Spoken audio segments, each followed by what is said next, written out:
on Sunday, I watch Fareed Zakaria's show almost every week, get a global perspective. He is vehemently anti-Trump almost every week. I was stunned to see this week, he was saying some of the same things we've been saying. We can't figure out why this case is on trial. Guys like Jonathan Turley, why this case is on trial.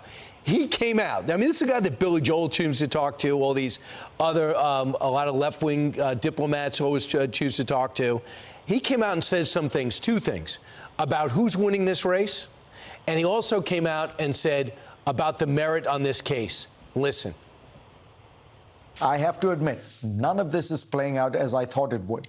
Trump is now leading in almost all the swing states, but behind those numbers lie even more troubling details.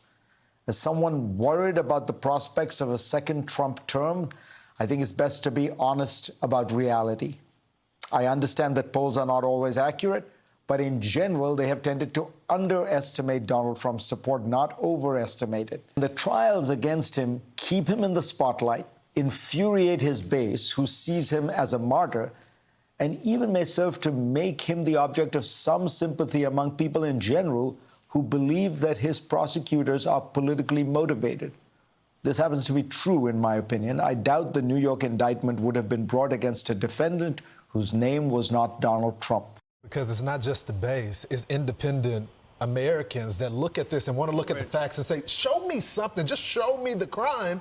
And they're looking and say, it's just not fair. Why are you doing this in the middle of election? Why didn't you do it 3 years ago? Why did you wait until this moment? I was just back home in Texas talking with folks, people that voted for Joe Biden, and said, I just don't understand this. When you have lawyers and educated people saying they don't understand the case, how do you think that's going to impact? And it makes it look worse that their star witnesses have flip-flopped so many times. Have said one thing, they're saying another thing in the courtroom. That includes Michael Cohen, Stormy Daniels, a porn star, this fixer guy who used to be his attorney, who turned on Donald Trump, who released some of their conversations, and who went to prison back in 2018. So when those are your key witnesses, it makes America say, y'all are doing everything you can just to get this guy. Yeah, and you know, we have been talking for over a year because we had heard that Joe Biden's whole plan was go ahead and during the primary season, right through the conventions, let the chaos on the Republican side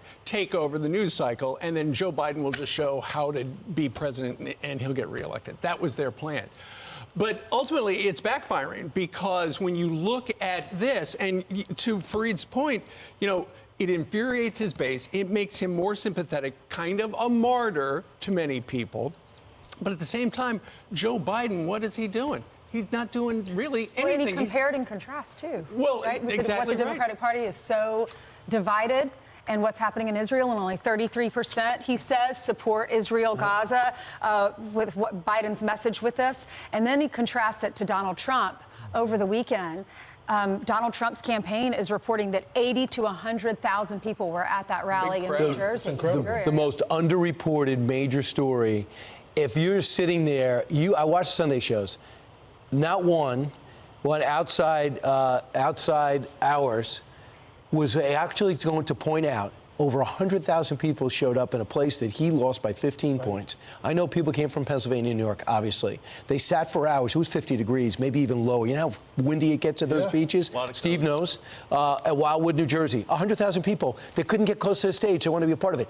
Name one other place where if you took Julia Roberts, we'll talk about this later, George Clooney, Bill Clinton, Barack Obama, and Joe Biden, you would not get 10,000, maybe 15 if you're lucky and you brought Bruce Springsteen in. But this guy gets 100,000 to make a speech, and the prelim was the governor of North Dakota. Where else? At one point, you have to take a step back and go, why is this happening? We have spent 6 years trying to tell you that he's not worthy of being a human being, let alone being president. And I want to say this. You can't underscore enough. When Fareed Zakaria backs up Bill Maher and Joe Rogan. Joe Rogan voted for Bernie Sanders. Bill Maher says, I am a quintessential liberal. They try to marginalize both, try to get him on all the different ways. But for him to say that, This shows that this thing is caving the gap in. is blowing up. Either you pull Joe Biden out right now, or you almost conceded. And to your point about the crowd, Brian, and compared to the celebrities with Joe Biden, it's one thing to be hanging out with celebrities. There's another thing to have a massive rally and then have celebrities attend 2 the days' rally. notice. Lawrence Taylor come to the rally. You know what he with all said? those Do you know what he folks? said? First time My I whole voted for family is voted. My whole family's voted for Democrats. I'll never vote for one again. This is my man. Otis Anderson, the same thing. Well, and Fareed started it out by saying, this is not playing out the way I thought it would. Right. It's No not kidding. playing out He's the an way honest that... broker. I got to give him credit. He's honest. I mean, he's very bright. I get it. But he just is one of these traditional politicians who think Joe Biden, Donald Trump is not worthy of it. He cannot get over it. Yeah. And he can't help but see what he sees. Well, when you think about 4 years ago, in 2020, Joe Biden ran on and won when his message was essentially, I'm not Donald Trump. Well, now Donald Trump, 4 years later, is running as, I'm not Joe Biden. Right. And people like that. Yeah. It's like we're watching this guy and he's screwing stuff up. But, Steve, I would say you're not wrong, but I also think he says, I'm Donald Trump. Yeah. He says, everything I told you, I'm going to do it again, but now you're even more You're ready talking about for Donald it. Trump. Yeah. He's just pointing out the contrast. Yeah. It's almost Really like important. saying, I told you so. Right. You voted for Biden. I'm not that's what you changing. got. That's exactly The country has. I'm Steve Ducey. I'm Brian Kilmeade. And I'm Ainsley Earhart. And click here to subscribe to the Fox News YouTube page to catch our hottest interviews and most compelling analysis.